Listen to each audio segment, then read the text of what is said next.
So my plan is to use my fire steel to create a spark on there, and then blow that bird's nest into a flame, and then try and get it onto that little area right there, which is you know, little pieces of oak inside pieces of oak.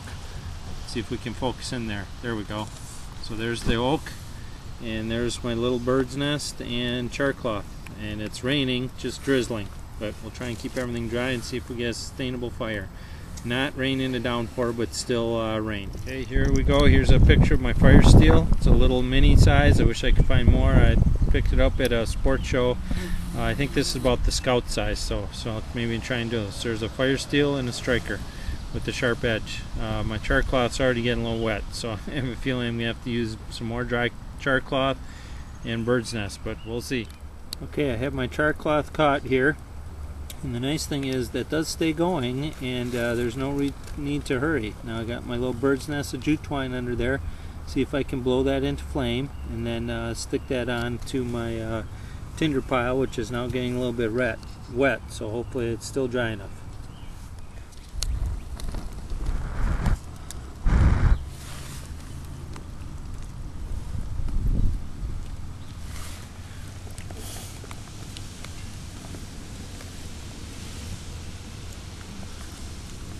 Okay, charclothe still got a little coal there, but jute twine isn't catching. That wood is wet underneath. I doubt it's going to go, but we'll give it a shot. Okay, here we go. I'd say sustainable.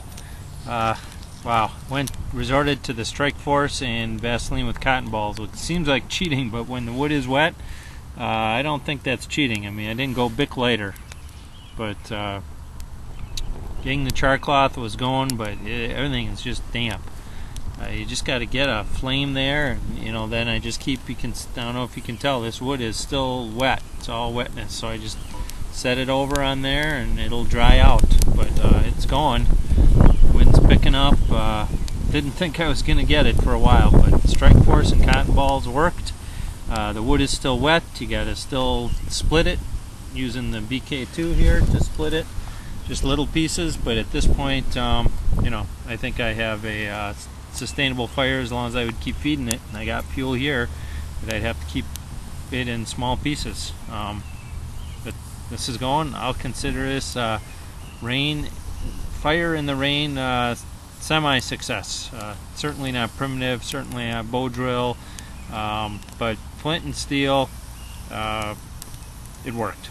So I'm under some shelter, no tarp. It's not a downpour, but it's still drizzling, still raining. I'm underneath the tree line, but we got fire. Yoo-hoo.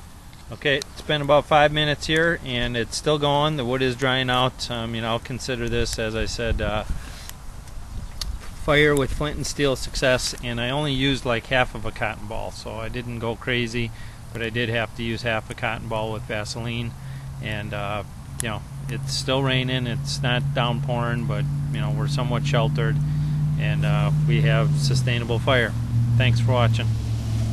Okay, it's been about 15 minutes now. You can see it's still going. I'm gonna let it die down, but it's got little pieces of wood, and I don't know if you can see the perspective. I'm zoomed in pretty close here, but it's it's pretty small. That's like a 6-inch by 6-inch fire. But again, proving just that you can do it when it's wet. It's not downpouring, it's still raining. I'm in a little shelter, but once you get that going, just keep feeding it, keep the wood around it.